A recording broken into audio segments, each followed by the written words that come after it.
At the company party for the business I built for my son, he pointed to his mother-in-law and said, "She's the woman I owe everything I've achieved to." Everyone applauded. I just smiled. On Monday, his name disappeared from the contract. Subscribe to the channel for more stories like this, and comment the city you're watching from. I never thought 43 years of sacrifice would end with applause for someone else. The company holiday party was in full swing at the downtown hotel ballroom. Crystal chandeliers cast warm light over tables filled with employees, their families, and business partners. Everyone was dressed in their finest, celebrating another successful year at Henderson Marketing Solutions, the company I had built from nothing after my husband died when Gregory was just 8 years old. I sat at the head table, watching my son command the room with the confidence I had spent decades nurturing in him. At 35, Gregory had grown into the kind of man who could charm investors and close deals with equal ease. His wife Amanda sat beside him, perfectly polished in her designer dress, while his mother-in-law Sharon held court at the table next to ours, surrounded by admirers. "Ladies and gentlemen," Gregory's voice boomed through the microphone as he stood at the podium. "Before we wrap up tonight, I want to take a moment to acknowledge the people who made this company's success possible." My heart swelled with pride. After years of watching him grow from a shy boy who cried when I worked late into the businessman standing before us, this moment felt like validation of every sacrifice I had made. "First, I want to thank our incredible team," he continued, gesturing toward the employees scattered throughout the room. "Your dedication and hard work are the foundation of everything we've accomplished." Polite applause rippled through the crowd. I adjusted my burgundy dress, the one I had bought specifically for this evening, and prepared to stand when he called my name. But most importantly, Gregory's voice grew warmer, more personal. "I need to recognize the woman who truly shaped me into the man I am today. The woman who taught me about integrity, perseverance, and what it means to build something meaningful." I felt my cheeks flush with anticipation. After all these years of staying in the background, letting Gregory take credit for deals I had negotiated and strategies I had developed, tonight he was finally going to acknowledge my role in building this empire. Gregory turned toward Sharon's table, his eyes bright with genuine affection. "Sharon Morrison, would you please stand?" The room seemed to tilt. I gripped the edge of the table as Sharon rose gracefully, her silver hair perfectly styled, her smile radiant. She wore a navy blue gown that probably cost more than most people's monthly salary, and she carried herself with the confidence of someone who had never doubted her place in the world. "This woman," Gregory continued, his voice thick with emotion, "stepped into my life when I was struggling to find my way. She didn't just become a mother-in-law to me, she became the mother figure I needed. Sharon taught me about business ethics, about treating people with respect, about the importance of family values in everything we do." The words hit me like physical blows. Each sentence felt carefully crafted to erase me from the story of my own son's life. I wanted to stand up, to scream, to remind everyone in that room that I was the one who had worked 3 jobs to pay for Gregory's college tuition. I was the one who had sacrificed my own dreams, my own social life, my own chance at remarriage, all to give him the foundation he needed to succeed. Instead, I sat frozen, my hands trembling in my lap as Gregory continued his tribute. "Sharon, you've been my mentor, my guide, and honestly the closest thing to a real mother I've ever had. Everything I've accomplished, every success this company has achieved, can be traced back to the wisdom and values you instilled in me." The applause was thunderous. People rose to their feet, whistling and cheering as Sharon dabbed at her eyes with a silk handkerchief. She blew Gregory a kiss, then placed her hand over her heart in a gesture of humble gratitude. Clap 2. Somehow, through the fog of shock and betrayal, my hands moved automatically, joining in the celebration of my own erasure. My face maintained the pleasant smile I had perfected over decades of business meetings and social gatherings, even as something fundamental died inside me. "Thank you, Sharon," Gregory said as the applause finally died down. "Thank you for making me the man I am today." Amanda beamed up at her husband, then turned to blow a kiss to her mother. Other employees nodded appreciatively, many of them probably remembering Sharon's visits to the office, her involvement in company charity events, her presence at business dinners where she charmed clients with stories about her Gregory. As Gregory launched into closing remarks about the company's bright future, I found myself studying Sharon's face. She wasn't looking at my son with the expression of a proud mother-in-law. There was something calculating in her eyes, something triumphant. She caught my gaze across the room and her smile widened just slightly, not enough for anyone else to notice, but enough for me to understand. This hadn't been an accident. This hadn't been an oversight or a moment of poor judgment on Gregory's part. This had been planned, orchestrated, designed to put me in my place once and for all. The party continued around me, but I felt disconnected from it all, like I was watching a movie of someone else's life. Colleagues stopped by my table to make small talk, but their words seemed to come from far away. All I could think about was the moment 27 years ago when I had held my infant son in the hospital, promising him that I would give him everything I had never had. I had kept that promise. I had given him everything: my youth, my energy, my financial security, my emotional availability. I had built this company not for myself, but for him, always with the understanding that someday he would take over and carry on the legacy we had built together. But apparently we had never built anything together. According to Gregory, I hadn't been part of the story at all. As the evening wound down and people began gathering their coats and saying their goodbyes, Sharon approached my table. She moved with the confidence of someone who had just won a decisive victory. "Ruth, dear," she said, her voice dripping with false sweetness, "what a lovely evening. I hope you enjoyed Gregory's speech. He's such a thoughtful boy, isn't he?" I looked up at her. This woman who had waltzed into my son's life just 5 years ago, and somehow convinced him to rewrite history. "It was very touching," I managed to say, my voice steady despite the rage building in my chest. "You know," Sharon continued, "I've always admired how you've managed to stay so uninvolved in Gregory's business decisions. It shows real wisdom, knowing when to step back and let the younger generation take charge." The message was clear. I was old, irrelevant, and my time had passed. In Sharon's version of reality, I hadn't built this company. I had simply been keeping Gregory's seat warm until the real adults could take over. "Well," I said, standing and gathering my purse, "it has been quite an enlightening evening." As I walked toward the exit, I caught fragments of conversations around me. People were still discussing Gregory's speech, praising Sharon's influence, marveling at what a wonderful mother figure she had been to him. No one mentioned the woman who had actually raised him, who had scraped together money for his baseball equipment and stayed up all night helping him with school projects. In the parking garage, I sat in my car for several minutes before starting the engine. My hands were shaking so badly I could barely get the key in the ignition. 43 years of my life had just been erased in front of a room full of people who thought they knew my story. But as I drove home through the empty streets, something hard and cold began to crystallize in my chest. Gregory had made his choice tonight. He had chosen Sharon's version of reality over mine, chosen her influence over the woman who had given him life. I had created Henderson Marketing Solutions. My name was on every founding document, every major contract, every piece of paperwork that mattered. Gregory might think he was running the show, but legally I still held all the power. Maybe it was time to remind him of that fact. By the time I pulled into my driveway, I had made a decision. Gregory wanted to pretend I didn't exist? Fine. But he was about to learn that some people are too dangerous to ignore. I didn't sleep that night.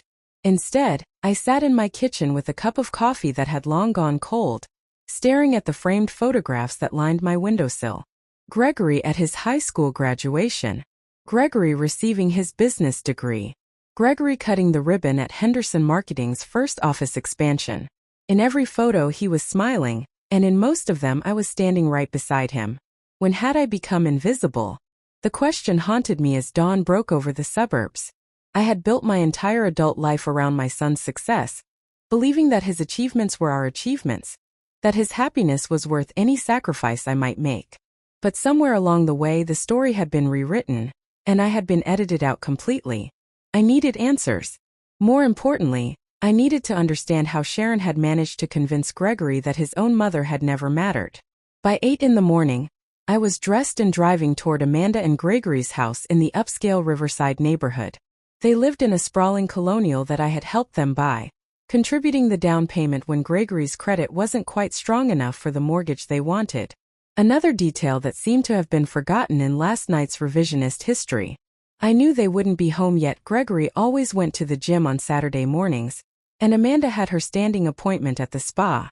But I also knew where they kept their spare key, and I knew that Sharon often spent Saturday mornings at their house, preparing her famous brunch for when they returned. Sure enough, Sharon's silver Lexus was parked in the driveway. Through the kitchen window, I could see her moving around, probably arranging fresh flowers or organizing Amanda's already perfect pantry. She had made herself completely at home in my son's life, and he had not only allowed it but encouraged it. I rang the doorbell, composing my face into a pleasant expression. When Sharon opened the door, she looked genuinely surprised to see me. "Ruth, how unexpected. Gregory and Amanda aren't home yet, I'm afraid." "Actually, I was hoping to talk to you," I said, stepping forward slightly. "May I come in?" For just a moment, I saw something flicker across Sharon's face, calculation maybe or wariness. But it was gone so quickly I might have imagined it. "Of course, dear. I was just getting things ready for brunch. Would you like some coffee?" I followed her into the kitchen, noting how she moved through the space like she owned it. The coffee was already made, in an expensive French press that I was certain Amanda hadn't owned before Sharon entered their lives.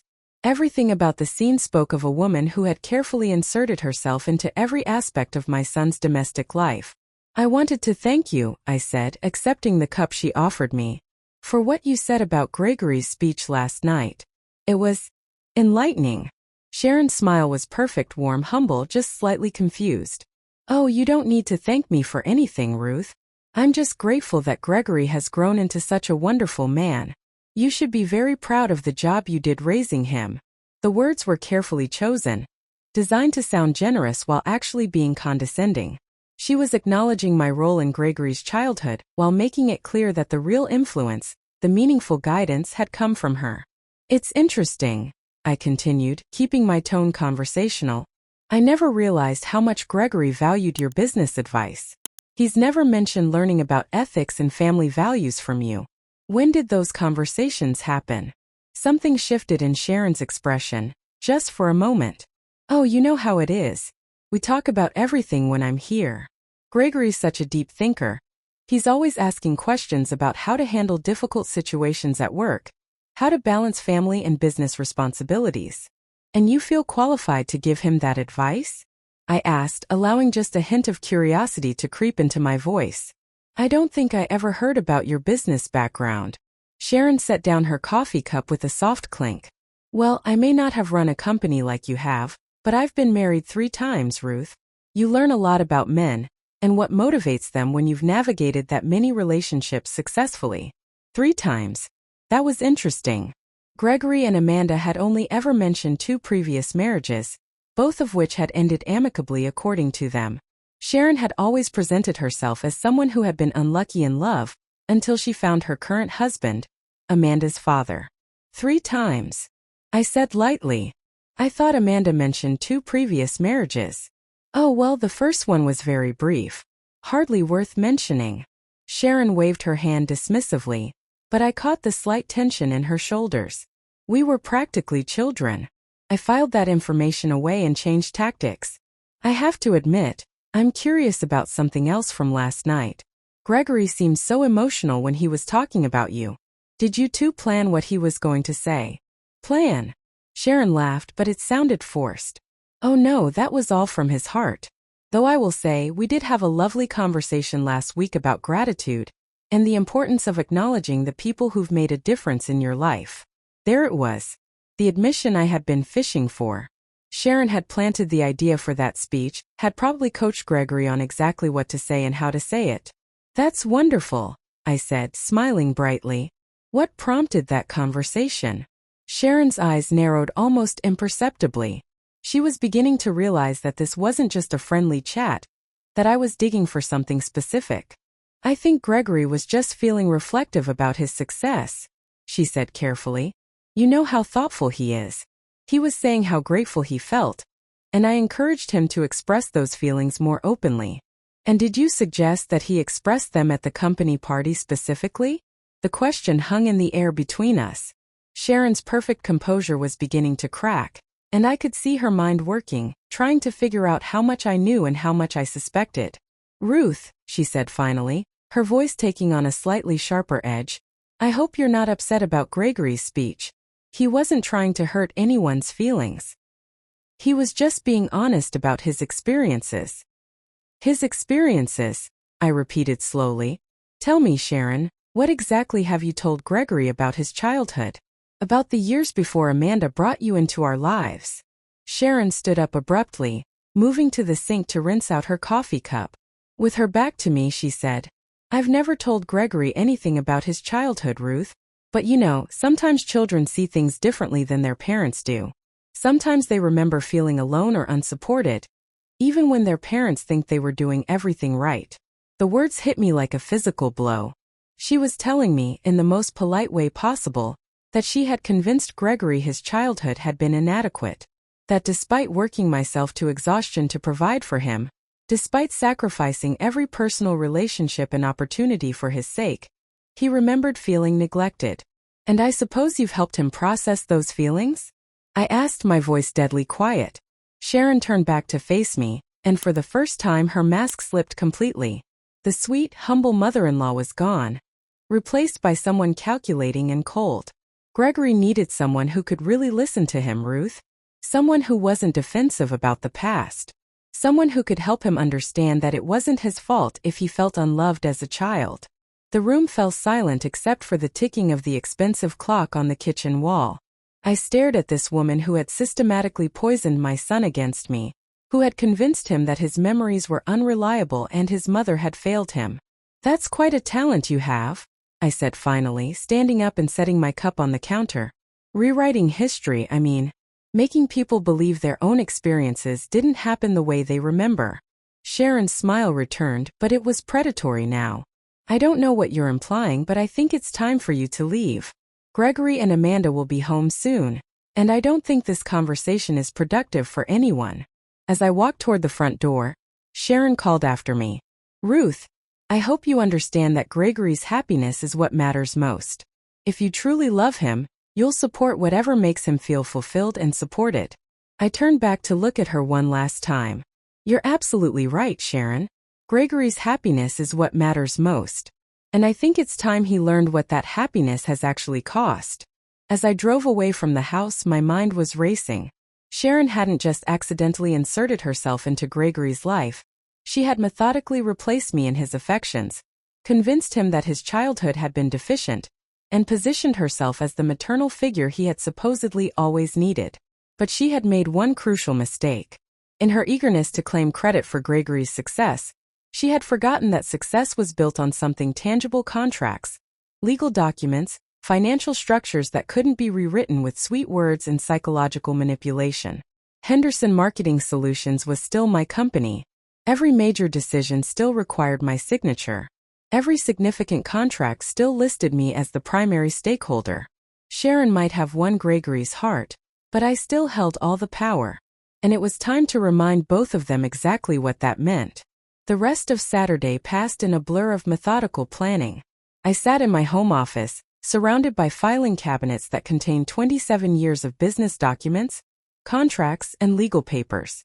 Everything that truly mattered about Henderson Marketing Solutions was right here in this room. Not in Gregory's corner office with its expensive leather furniture and his Harvard MBA diploma on the wall. I pulled out the original incorporation papers, yellowed with age but still legally binding. Henderson Marketing Solutions, founded by Ruth Henderson in 1996. Sole proprietor and primary shareholder. Gregory's name appeared nowhere on these documents because he had been 13 years old when I started the company in our kitchen, cold calling potential clients while he did his homework at the table beside me. The employment contract I had drawn up when Gregory joined the company full-time was equally clear. He was an employee, albeit a highly compensated one, with profit-sharing benefits and management responsibilities. But ultimate control had always remained with me. I had structured it that way deliberately, not out of distrust, but because I understood something that Gregory had apparently forgotten. Businesses built on emotion rather than legal foundation could crumble overnight. My lawyer, David Morrison, had been handling my affairs for 15 years. We had worked together through the company's various expansions, contract negotiations, and the complex financial arrangements that had allowed Gregory to feel like a partner while keeping me protected as the actual owner. David had always been conservative in his advice, sometimes frustratingly so, but tonight I was grateful for his careful attention to legal details. I called his home number, knowing he wouldn't mind the weekend interruption. We had been through enough crises together that he understood when something was urgent. Ruth. His voice was concerned. Is everything all right? David, I need to understand exactly what my options are regarding Gregory's position at the company. There was a pause. Has something happened? I found myself struggling to explain the situation without sounding petty or vindictive. How do you tell someone that your own son has publicly erased you from the story of your shared success? How do you explain that you've discovered a campaign of psychological manipulation that has convinced him his mother never truly cared for him? Gregory made it clear last night that he no longer considers me relevant to the company's operations, I said finally. I need to know what my legal rights are as the primary shareholder. David's tone became more businesslike. Ruth, you know you have complete control over the company structure. Gregory's contract allows you to terminate his employment at any time, though there would be financial consequences depending on how it's handled. What kind of financial consequences? Well, his severance package would be substantial. We built in protections for him when we drafted the contract. But more significantly, there's the $42,000 penalty clause if the termination is considered arbitrary or punitive. The $42,000 clause. I remembered insisting on that provision years ago, over David's objections. He had thought it was unnecessarily harsh, but I had been firm. If Gregory ever acted against the company's interests or violated the terms of his employment, he would be financially responsible for the disruption his departure would cause. At the time, I had never imagined I would be the one invoking it. David, if I can demonstrate that Gregory has been making decisions that undermine my authority as the company founder, would that be grounds for termination without severance? Another pause, longer this time. Ruth, I have to ask, are you sure this is the direction you want to go? Family businesses are complicated enough without bringing legal action into the mix. I stared out my window at the garden I had planted the year Gregory graduated from college.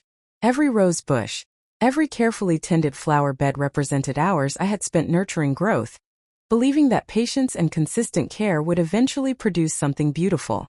David, my son, stood in front of our entire company last night and credited his success to a woman who has been in his life for 5 years. He erased 27 years of sacrifice as if it never happened. I don't think I have a choice anymore. All right, David said quietly. Let me review the contracts and the company structure.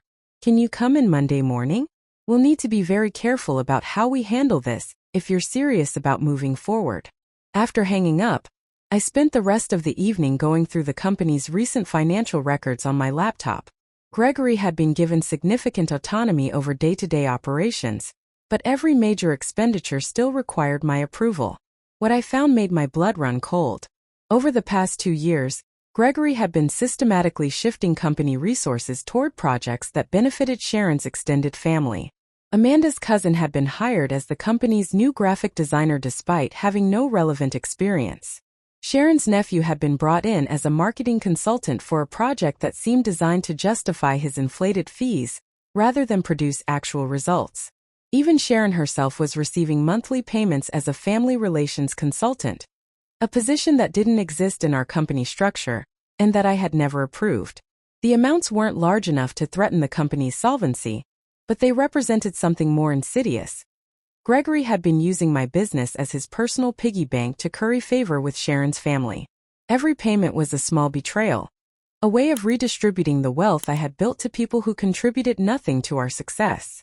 I printed out every document, every bank statement, every questionable transaction. By Sunday morning, I had a stack of evidence that painted a clear picture of financial mismanagement and conflicts of interest. More than enough to justify the termination clause in Gregory's contract. But as I sat with my coffee, looking at the mountain of paperwork that represented my son's systematic betrayal, I felt something unexpected. Not anger, but a cold, clear certainty. This wasn't about revenge. This wasn't about punishment. This was about reclaiming my own story from people who had tried to rewrite it without my permission. I had built Henderson Marketing Solutions to create a legacy for Gregory, to give him opportunities one had never had.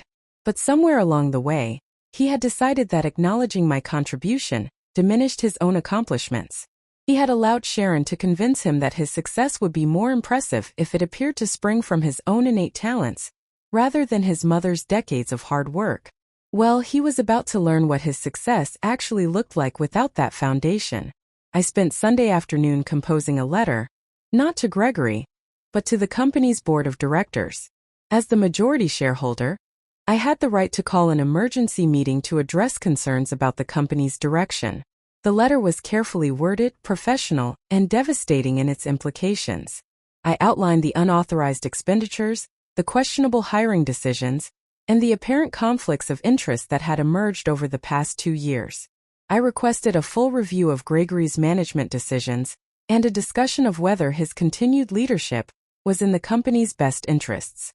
The letter didn't mention last night's speech or Sharon's manipulation. Didn't need to.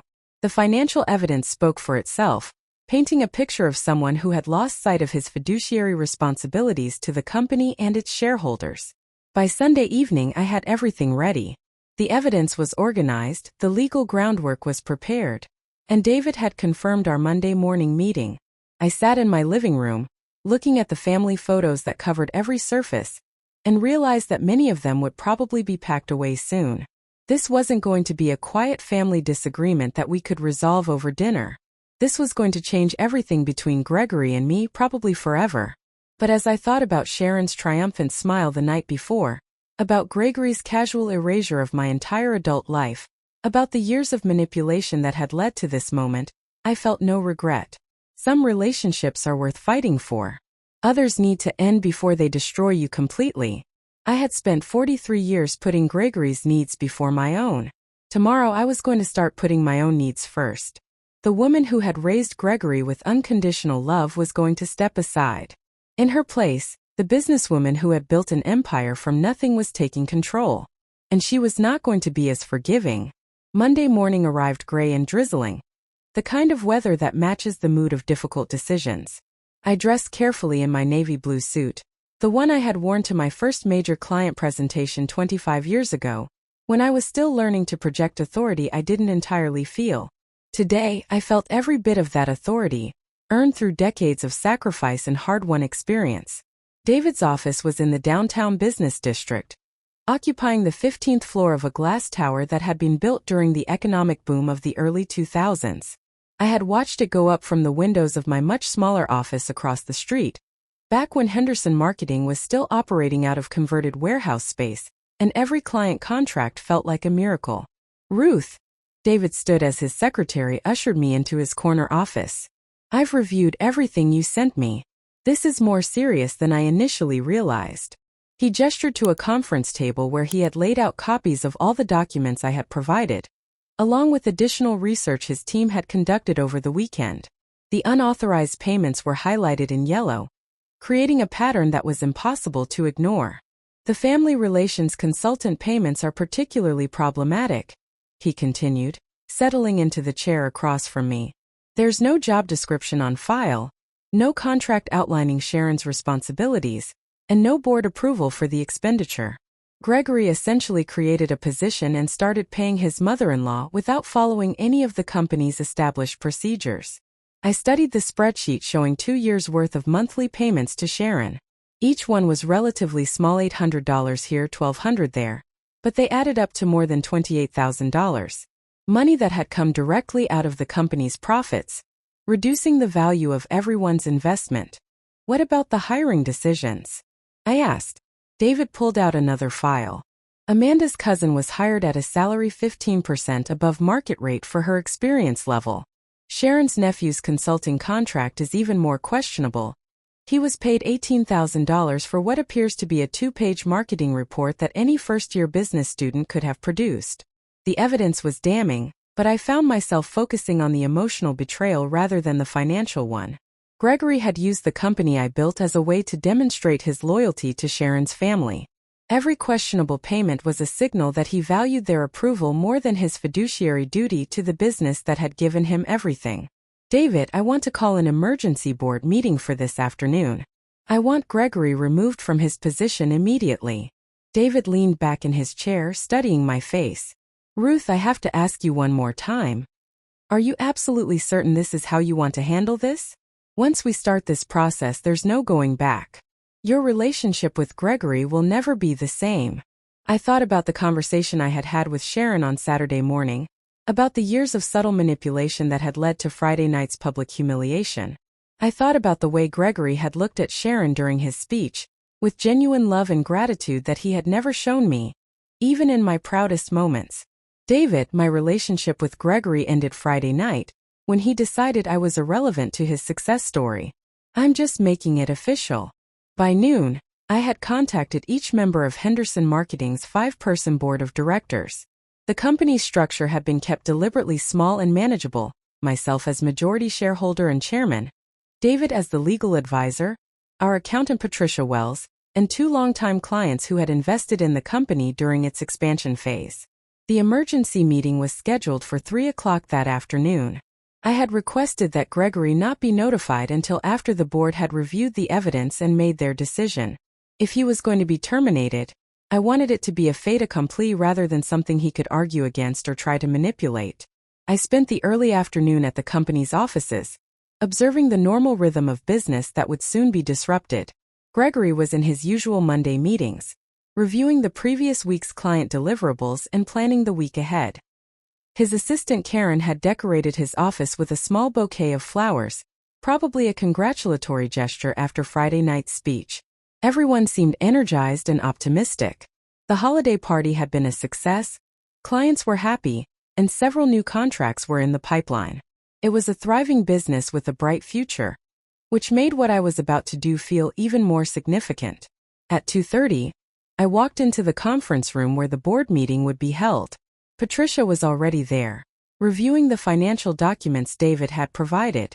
She looked up as I entered, her expression troubled. Ruth, I have to say, I'm shocked by what I'm seeing here. The unauthorized expenditures, the questionable hiring decisions. This isn't the Gregory the first thought I knew. Patricia had been with the company for 12 years, handling our taxes and financial planning through multiple growth phases. She had watched Gregory develop from an eager young employee into what we all thought was a responsible manager. Her disappointment was obvious and painful to witness. I think we all misjudged the situation, I replied, taking my seat at the head of the table. Gregory has been operating under the assumption that family loyalty trumps business ethics. Unfortunately, that's not a sustainable approach. The other board members arrived promptly at 3. James Mitchell and Robert Chong, both successful businessmen in their own right, had invested in Henderson Marketing because they believed in the company's potential and trusted my leadership.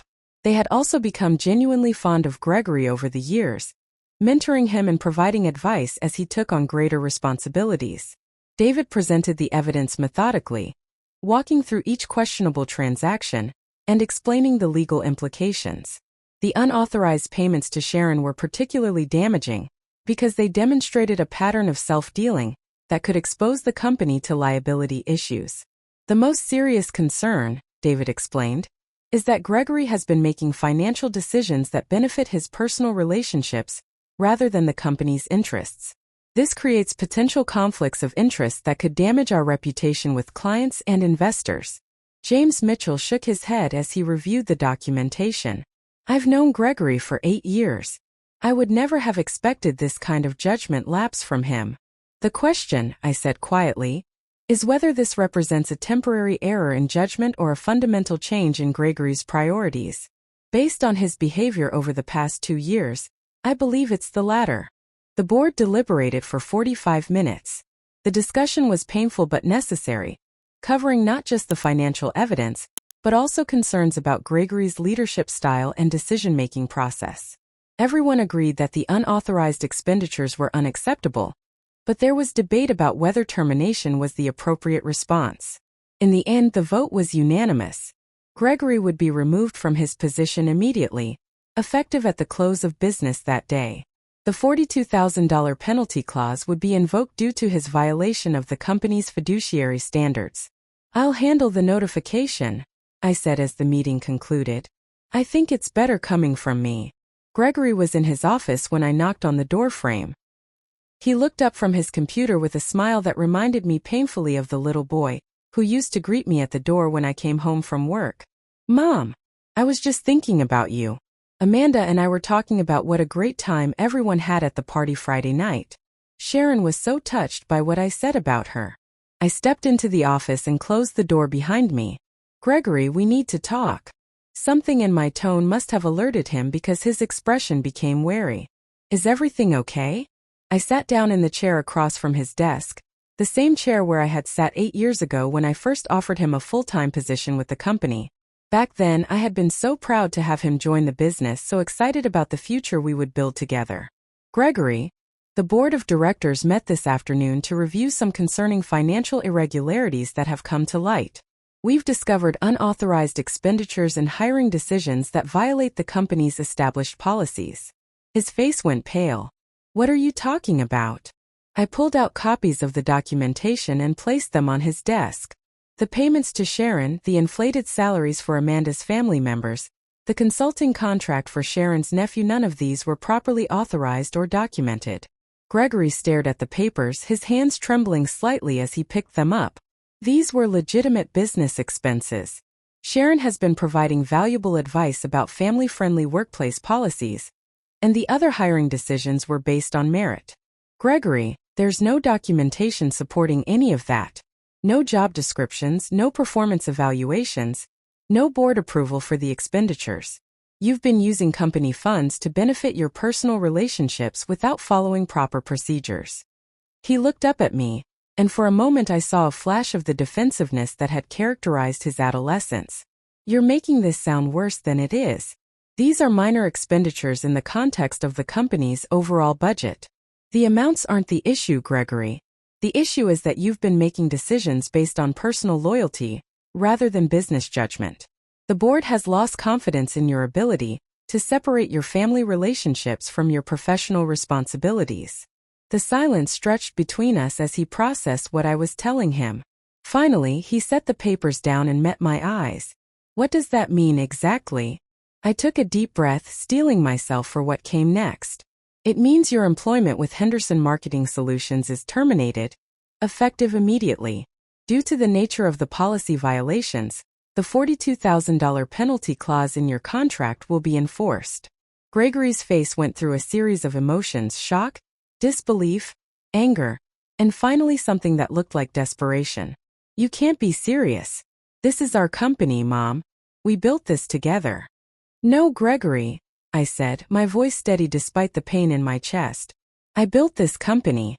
You were given the opportunity to be part of it, and you chose to abuse that privilege."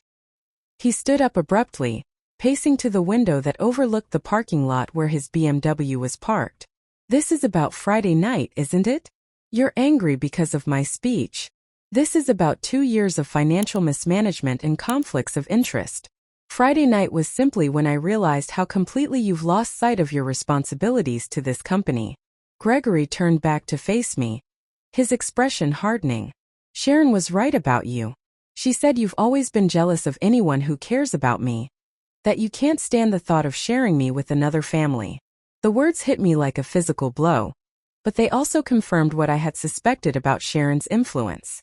She had been preparing Gregory for this moment, planting seeds of resentment that would make him see my actions as petty jealousy rather than legitimate business concerns. "Your relationship with Sharon and her family is irrelevant to me, Gregory. What matters is that you've violated your fiduciary duty to this company and its shareholders. The board has voted to terminate your employment, and that decision is final." I stood and walked toward the door, then turned back one last time. "Security will escort you out in 30 minutes. Please gather your personal belongings." As I left Gregory's office, I could hear him on the phone, probably calling Amanda or Sharon to tell them what had happened. There would be angry conversations, accusations of unfairness, attempts to paint me as a vindictive mother who couldn't accept her son's independence. But for the first time in months, I felt a sense of clarity that had been missing from my life. I had reclaimed control of the company I built, and I had done it based on legitimate business concerns rather than emotional manipulation. Gregory would learn to survive without the safety net I had provided for his entire adult life, and I would learn to build a future that didn't revolve around someone who had never truly appreciated what I had given him. The first call came at 6:30 Tuesday morning. I was in my kitchen, preparing coffee and reviewing the company's transition plan, when my phone rang with Amanda's number on the display.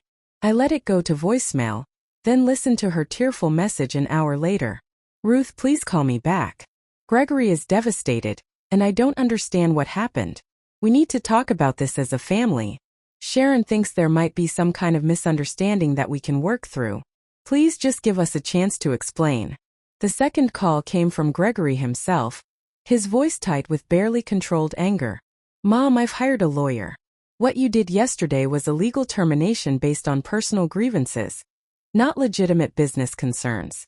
We're going to fight this, and when we're done, you're going to regret destroying our family over your petty jealousies." I deleted both messages without responding. There would be time for explanations later if necessary, but not until the legal situation was completely resolved in my favor. David had been right about one thing.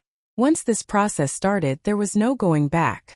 By Tuesday afternoon, word had spread through the company that Gregory was no longer with the firm. The official announcement described his departure as a mutual decision to pursue other opportunities, but everyone knew something dramatic had happened when he was escorted out by security on Monday evening. The staff meeting I called for Wednesday morning was one of the most difficult conversations of my professional life. 37 employees gathered in the main conference room, their faces reflecting confusion, concern, and in some cases, barely concealed anxiety about their own job security. "I know there are questions about Gregory's departure," I began, standing at the front of the room where I had watched my son deliver dozens of presentations over the years. "While I can't discuss the specific details due to legal considerations, I want to assure everyone that this decision was made in the best interests of the company and its continued success." Karen, Gregory's former assistant, raised her hand tentatively. "Will there be other changes to the management structure?" "I'll be resuming direct oversight of day-to-day operations while we search for Gregory's replacement," I replied. "In the meantime, department heads will report directly to me, just as they did during the company's early years." The questions that followed were professional but pointed. How would this affect current client projects? Would the company's growth plans be altered? Were there financial problems that had led to Gregory's termination? I answered each inquiry as honestly as possible without revealing the personal betrayals that had motivated my decision. The unauthorized expenditures were described as policy violations that the board could not overlook. Gregory's family connections were not mentioned, and Sharon's role in the situation remained completely private. By Thursday, I began to see the first signs of how Gregory and Sharon were responding to their changed circumstances. Amanda's Instagram account, which had previously showcased their affluent lifestyle with carefully curated photos of expensive dinners and weekend getaways, suddenly went silent. Sharon's Facebook posts, which had regularly featured updates about my successful businessman's son-in-law, disappeared entirely. More tellingly, I learned from David that Gregory's lawyer had withdrawn from the case after reviewing the financial evidence. The unauthorized payments and conflicts of interest were too well documented to challenge in court, and the $42,000 penalty clause had been properly executed according to the terms of his employment contract. "He's not going to be able to fight this legally," David told me during our Thursday afternoon call. "The documentation is too thorough, and the board's decision was based on legitimate business concerns. His lawyer basically told him he doesn't have a case." I felt no satisfaction at this news, only a hollow sense of completion. Gregory had gambled that his family connections would protect him from accountability, and he had lost. The $42,000 he owed the company would come out of his severance package, leaving him with enough money to survive for several months but not enough to maintain the lifestyle he had grown accustomed to. The real test came on Friday, exactly 1 week after the holiday party that had started this chain of events. I was leaving the office late when I saw Gregory's BMW parked across the street. He was sitting behind the wheel, watching the building where he had worked for 8 years, where he had believed he was building a legacy that would eventually be his inheritance. I walked to my own car without acknowledging his presence, but I could feel his eyes following me. As I drove out of the parking lot, I glanced in my rearview mirror and saw him still sitting there, motionless in the gathering darkness. That weekend, I received an unexpected visitor. Sharon arrived at my house Saturday afternoon, But this time she wasn't the composed, confident woman who had orchestrated Gregory's speech the week before. Her hair was slightly disheveled, her makeup imperfect, and her designer clothes couldn't quite hide the stress that had etched new lines around her eyes. "Ruth, we need to talk," she said when I opened the door. "This has gone far enough." I stepped aside to let her in, curious to see how she would handle a situation she couldn't control through manipulation and charm. "Gregory is falling apart," she continued, settling onto my couch without being invited. "He's been drinking too much, he can barely sleep, and Amanda is threatening to leave him if he doesn't get his act together. You've destroyed a good man over a few minor financial irregularities that could have been corrected with a simple conversation." I poured myself a cup of tea and sat in the chair across from her, saying nothing. Sharon seemed to take my silence as encouragement to continue. "I know you think I turned Gregory against you, but that's not what happened. He came to me with his feelings about his childhood, about feeling emotionally neglected while you focused on building your career. I didn't create those feelings, Ruth. I just listened to them. And then you helped him reinterpret his entire relationship with me," I replied calmly. "You convinced him that a mother who worked 3 jobs to put him through college was actually neglectful. You rewrote our history to make yourself the hero of his story." Sharon's mask slipped slightly, revealing the calculating woman I had glimpsed in Amanda's kitchen. "Gregory needed to understand that his feelings were valid.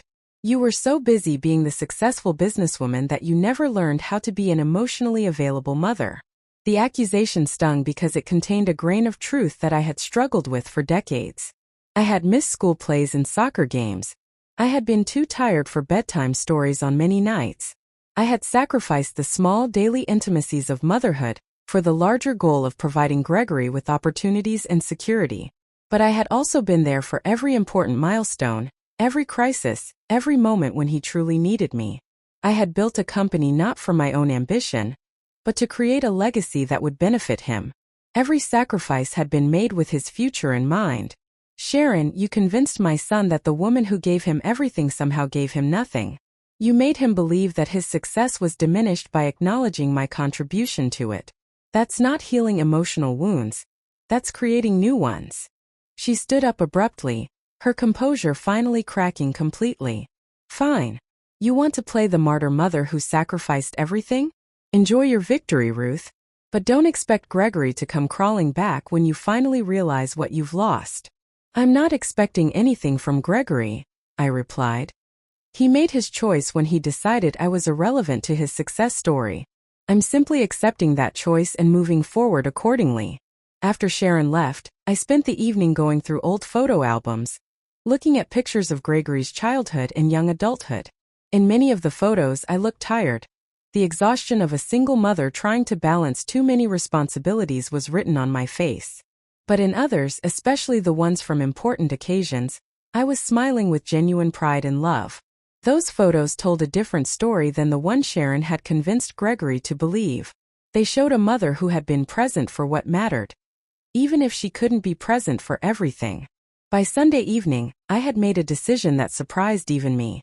I wasn't going to spend the rest of my life defending my choices as a mother, or trying to repair a relationship that had been systematically poisoned against me. Instead, I was going to focus on rebuilding Henderson Marketing Solutions into something even stronger than it had been before. Gregory's departure had created an opportunity to restructure the company's management, to bring in fresh perspectives and eliminate the nepotism that had begun to creep into our operations.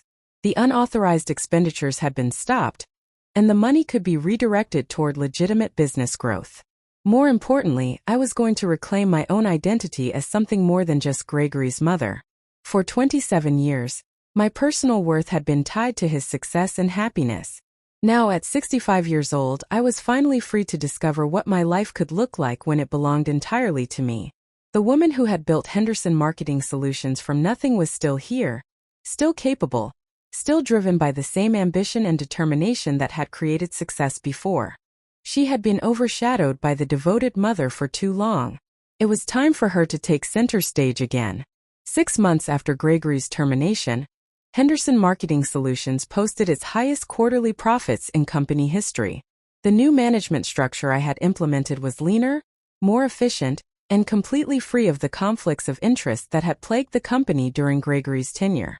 3 major clients who had been considering taking their business elsewhere decided to renew their contracts after meeting with me personally and seeing the renewed focus on their needs, rather than internal politics. I was reviewing the quarterly reports in my office when Patricia knocked on my door, carrying a bottle of champagne and wearing the biggest smile I had seen from her in years. "Ruth, these numbers are incredible," she said, setting the bottle on my desk. "Revenue is up 18% from last quarter, and our profit margins are the strongest they've been since 2008. Whatever you did when you cleaned house, it worked." I accepted the glass of champagne she poured for me, though I felt more satisfied than celebratory. The success wasn't surprising. It was the natural result of returning the company to the principles that had built it in the first place. Focus on client results, maintain clear boundaries between personal and professional relationships, and never let family dynamics interfere with business decisions. "Have you heard anything from Gregory?" Patricia asked carefully. She had been concerned about the family rift, though she supported the business decision completely.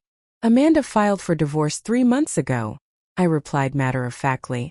According to the paperwork David saw, she cited irreconcilable differences in Gregory's inability to maintain their lifestyle as contributing factors. Patricia winced. "That must be difficult for him." I sipped my champagne and looked out the window at the city skyline.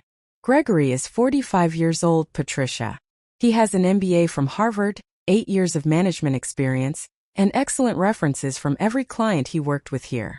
His inability to find comparable employment isn't due to lack of qualifications. It's because he's been holding out for a position that matches the inflated sense of his own importance that Sharon helped create."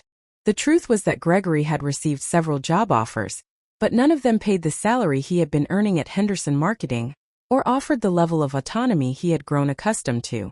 He had turned down 3 perfectly respectable positions because they required him to work under someone else's authority, rather than being the decision-maker. Sharon, meanwhile, had moved on to her next project. I had learned through mutual acquaintances that she was now dating a widowed businessman in his 70s, someone with grown children who could benefit from her particular brand of emotional manipulation. Gregory and Amanda's separation had apparently made Sharon's position in their family untenable, so she had simply found a new family to infiltrate. "Don't you feel any regret about how things ended?" Patricia asked, her voice gentle but probing. I considered the question seriously. 6 months ago, I might have felt guilty about the pain I had caused Gregory, might have second-guessed my decision to enforce the contract terms so strictly. But time had given me perspective on what had actually happened in our relationship. "Patricia, I spent 27 years believing that my value as a mother was measured by Gregory's success and happiness. I sacrificed my social life, my romantic relationships, and my personal interests to ensure that he had every possible advantage. And in return, he convinced himself that none of those sacrifices had mattered, that his achievements were somehow diminished by acknowledging my contribution to them." I stood and walked to the window, looking down at the street where I had once watched Gregory learn to drive in the company parking lot after hours. I don't regret protecting the company from his poor judgment. I don't regret enforcing the standards that have made us successful. And I don't regret refusing to enable his fantasy that family loyalty should trump professional ethics. What I didn't tell Patricia was that I had seen Gregory 3 weeks earlier, purely by accident. I was having lunch with a potential client at an upscale restaurant downtown when I spotted him at the bar, alone, nursing what appeared to be his 3rd or 4th drink in the middle of a Tuesday afternoon. He looked older, worn down by months of unemployment and the collapse of his marriage. For a moment, I had felt the familiar maternal instinct to go to him, to offer comfort and support, to try to fix whatever was broken in his life. But then I remembered the look on his face during that holiday party speech, the genuine love and gratitude he had shown Sharon while erasing me from his success story. I had finished my lunch meeting and left the restaurant without approaching him. Some relationships can't be repaired, and some bridges can't be rebuilt once they've been burned. The intercom on my desk buzzed, interrupting my thoughts. "Ruth, there's someone here to see you," my assistant announced. "She says she's your daughter-in-law, but I thought Amanda was." "Send her up," I said, my pulse quickening slightly. I hadn't seen Amanda since the divorce proceedings began, Though I had heard through David that she was seeking alimony based partly on the lifestyle Gregory had provided during their marriage, a lifestyle that had been funded by the company he no longer worked for. Amanda looked different when she walked into my office. Gone were the designer clothes and perfect makeup that had been her signature during her marriage to Gregory. She wore a simple black dress and minimal jewelry, and her hair was pulled back in a practical ponytail rather than the elaborate style Sharon had always encouraged. "Ruth, thank you for seeing me," she said, settling into the chair across from my desk. "I know this is awkward given everything that's happened. What can I do for you, Amanda?" She took a deep breath, clearly having rehearsed this conversation. "I wanted to apologize for my role in what happened with Gregory and the company.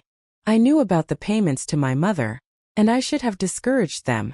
I knew about the family members we hired, and I should have questioned whether they were truly qualified." The apology was unexpected, and I found myself studying Amanda's face for signs of manipulation or ulterior motive. But she seemed genuinely contrite, her regret apparent in the way she couldn't quite meet my eyes. "Amanda, you weren't an employee of the company. Gregory's decisions were his responsibility, not yours." "But I benefited from those decisions," she replied. "The money he paid my mother helped fund vacations and shopping trips that I enjoyed. The jobs he created for my family members made me feel like we were all part of something bigger. I got caught up in the idea that family should take care of family, without thinking about whether it was fair to you or the other employees." I poured her a glass of water from the pitcher on my desk, struck by how much more mature she seemed now than during her years as Gregory's wife. Divorce, apparently, had forced her to develop a clearer sense of her own moral compass. "What are your plans now?" I asked. "I'm going back to school to finish my nursing degree. I had 2 years completed when I met Gregory, but I dropped out when we got married because he wanted me to focus on being a wife and hostess for his business relationships." She smiled ruefully. "My mother convinced me that being supported by a successful husband was more valuable than having my own career." The parallel to Sharon's influence on Gregory was impossible to ignore. Amanda had been encouraged to define her worth through her husband's success, just as Gregory had been encouraged to define his worth through Sharon's approval rather than his own accomplishments. "Nursing is a good field," I said. "Stable, meaningful work with opportunities for advancement. That's what I'm hoping for. I want to build something that belongs to me, something that can't be taken away if a relationship falls apart."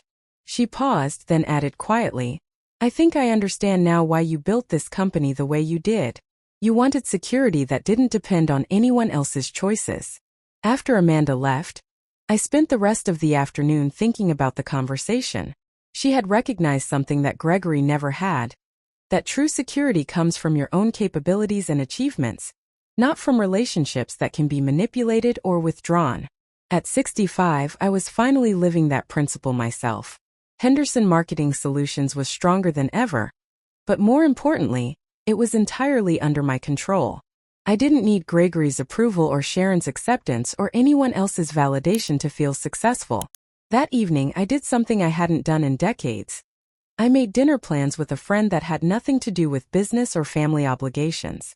Margaret Chen and I had known each other since our children were in elementary school together, but we had lost touch during the years when I was focused on building the company, and she was raising her 4 kids as a single mother. We met at a small Italian restaurant near my house, and spent 3 hours catching up on the years we had missed. Margaret was now a successful real estate agent, her children were all college graduates with careers of their own, and she was planning a trip to Europe that she had been dreaming about for 20 years. "You know what I realized when my youngest moved out?" she said over dessert. "I had spent so many years being mom, that I had forgotten how to just be Margaret. It took me 2 years to remember what I actually enjoyed doing, when I wasn't taking care of someone else." I laughed, recognizing the truth in her words. "I'm just starting to figure that out myself." "Better late than never," Margaret replied, raising her wine glass in a toast. "Here's to discovering who we are when we're not defined by our relationships to other people." As I drove home that night, I felt a lightness I hadn't experienced in years.